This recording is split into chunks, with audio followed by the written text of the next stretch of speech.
Nicholson next on the Triumph page. No, that's the Royal Enfield. That was the Quadricycle. That's 1901. I'm Gordon May from Royal Enfield, and we're here at the Gaydon Motor Museum, having just taken part in the vintage motorcycle Banbury Run. I'm here with Dean Coxson. He's a senior development engineer from Royal Enfield, and our wonderful 1901 quadricycle. So Royal Enfield first made quadricycles in 1898, continued to make them right through to 1905. Of course, the first Royal Enfield motorcycle wasn't until 1901. But this is quite something quite special, and Dean, you've done an awful lot of work on it to get this running. Yeah, it's sat in our reception for before I started, really, and I thought it's a shame it's sitting there. Yes. It needs to be used out in the public, let the public see what it's all about. So it was really, let's try and get it running with just, what's the word? Sympathetic restoration. Let's preserve it, not restore it. So we've actually done the minimal amount of work that is possible just to get it going. Tell us about the engine, Dean. Well, we started at the engine because it was an unknown quantity when we received it. It had a full strip down. It's actually still surprisingly matching crankcase halves, crankshaft, and all the timing gear is all serial numbered, and it all still matches as it left the factory. The work that it required, we had new main bearings made out of phosphor bronze. There was a new big end shell made, new little end. The biggest issue was the barrel. It had a crack in it at the top. No drawings, none available. So we had to use the original barrel, get it scanned, then transferred into CAD and get a pattern made so we could get them recast. Great. And of course, this isn't Royal Enfield's own engine from this era. It's actually a de Dion Bouton engine that was a proprietary brand of engine you could buy in at the time. That's correct, but even still, the information that's available as regards running clearances, it just doesn't exist. So you've just got to go with experience and give it a little bit more. And of course, our quadricycle's got a fascinating history in that in 1901, it wasn't registered for the road because there wasn't road registrations then. It was restored in the early 1950s, then went to Italy and lived in the world's only sidecar museum until being returned to the UK, which is when Royal Enfield acquired it. Why don't you tell us how it rides, Dean?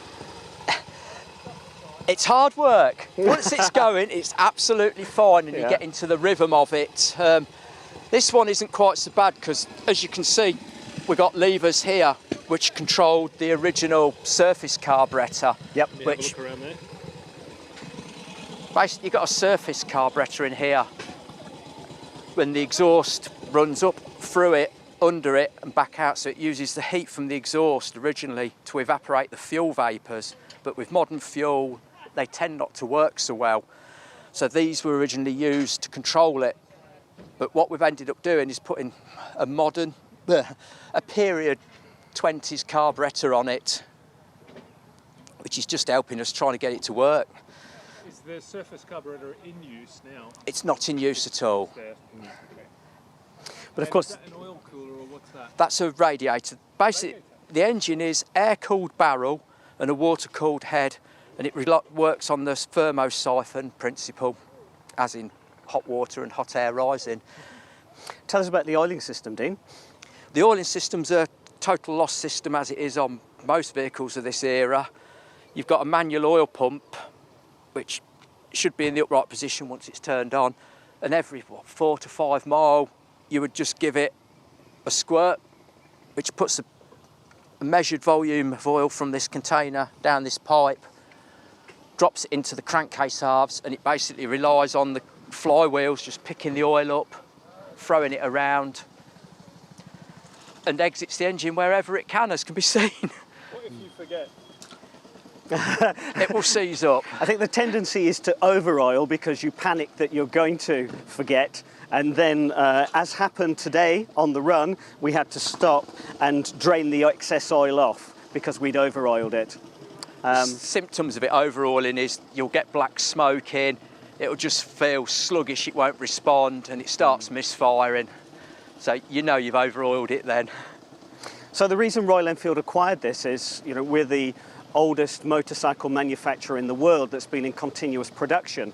And we've always said since 1901, because that was the year of our first motorcycle, but we didn't have anything that actually represented that year. So that's when this came up for sale.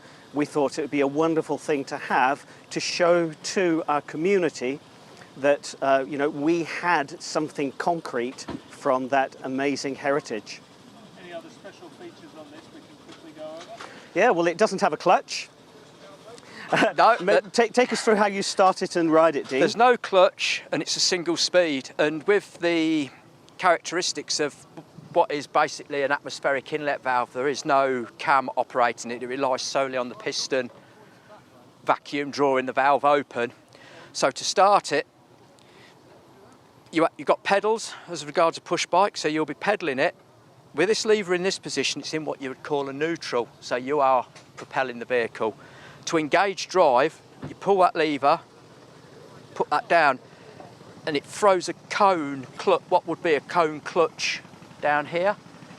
As you can, that is now engaging drive. Yep.